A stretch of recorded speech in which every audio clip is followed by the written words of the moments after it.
Hey everybody, this is GGB, co-host Puppers. Today we're going to be talking about the Louisville Ole Miss game.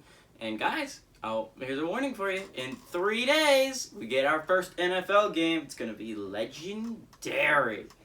I am so excited, guys. It is fine. The football season's finally back, and I was dying over the summer. After the NBA season ended, I was like, oh, I'm going to die. Waiting for football to come back. Preseason was fine, but I'm really actually excited to watch games that actually matter. And at 7 o'clock, we have a game that actually matters. We have the Louisville Cardinals traveling down to the Ole Miss Land Sharks, I think now, right? It used to be the Rebels, and it's the Land Sharks. Almost favored by 9 points in this game on ESPN. They've never played before. So it's actually kind of interesting. These two teams have never played before. Let's talk about Louisville for a second. Now, Scott Satterfield expectations for Louisville were a tad high last year. It wasn't great, that's for sure. But they ended the season 4-7. That's not the ideal record if you're Louisville.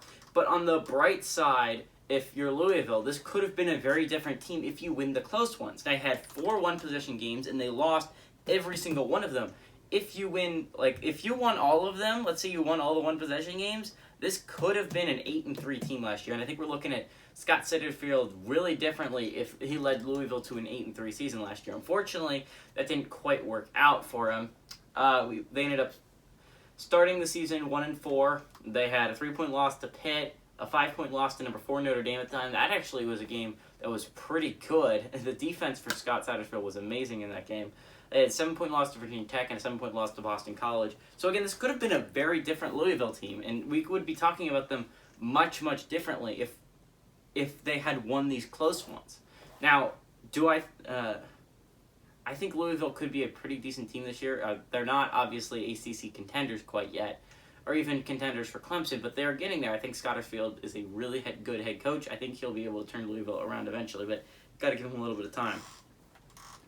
Ole Miss, on the other hand, it was the tale of two different seasons, if I'm talking about Ole Miss. You got the first half of the season, the first 5 games, ended up at 5-5. Their first 5 games, they went 1-4 in those games. And their only win was a 1-point overtime win against Kentucky. Then you look at the second half of their season, and it's really nice. They went 4-1, right? 3 of those games were one-possession games, but their one-possession games, they went 3-2 in. They had a 7-point loss to Auburn. They had a 7-point win against Mississippi State, a 5-point loss to LSU, and a 6-point win against number 11 Indiana. So this was an Ole Miss team that at the beginning of the season was not great. I think most fans of Ole Miss can admit that they were getting it together. Matt Corral hadn't hit his stride yet. And then you had the second half of the season where they went 4-1 and they ended up getting 2 one-possession wins. They ended up beating number 11 Indiana. They had some really impressive play down the stretch. And honestly, this could not have been a better weekend if you were Matt Corral and you were hoping to boost your draft stock, right? Because you look at the top 3 quarterbacks that most people agreed on heading into the year. You had Sam Howell, Spencer Rattler, and you had JT Daniels for Georgia. I've seen the newest mock draft by CBS Sports did not have JT Daniels in the first round. That's how disappointing his opening weekend was. Sam Howell was low. Spencer Rattler still was number 2 overall, I think. And it was But Sam Howell had a bad weekend. I think of the 3 quarterbacks, he had the best weekend because he didn't lose and he also looked somewhat decent. But Sam Howell, he had a bad weekend. I'm sorry, not Sam Howell. Spencer Rattler. He threw 2 touchdowns, but he also threw 2 interceptions. He honestly should have thrown 3 interceptions. You look at Sam Howell, he threw 3 interceptions in the 4th quarter in clutch time, where he needed to come up clutch and score a touchdown. He ended up basically throwing the game away. But against that's a Virginia Tech defense that was tight after him. So I don't know if you can fault, obviously you have to fault him a little bit, but I don't know how much you can. And then you had JT Daniels, obviously did not have a best game against Clemson's defense. They did end up winning that game, but again, did not have the best game. He threw an interception that could have swung the game in a very different direction if Clemson gets a touchdown on the drive instead of a field goal.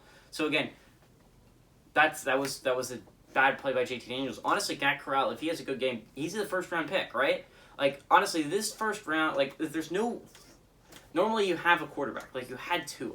a couple of years ago. You had Trevor Lawrence. You know they're going to go early. Obviously, there's normally a late riser like a Zach Wilson or a Joe Burrow, right? But we didn't know who that was going to be. There were some ideas. You could say Malik Wilson for Liberty. He looks like a good prospect. You got Caden Slovis for USC. You had Matt Corral for Ole Miss. Now, honestly, I didn't watch the Liberty game, but I looked at the stats. Malik Wilson had a pretty good game. You had Caden Slovis had a pretty good game for USC, but again, not the best game. If Matt Corral comes out here and dominates, and remember, Ole Miss was one of those teams I had as an underrated team in my little underrated video.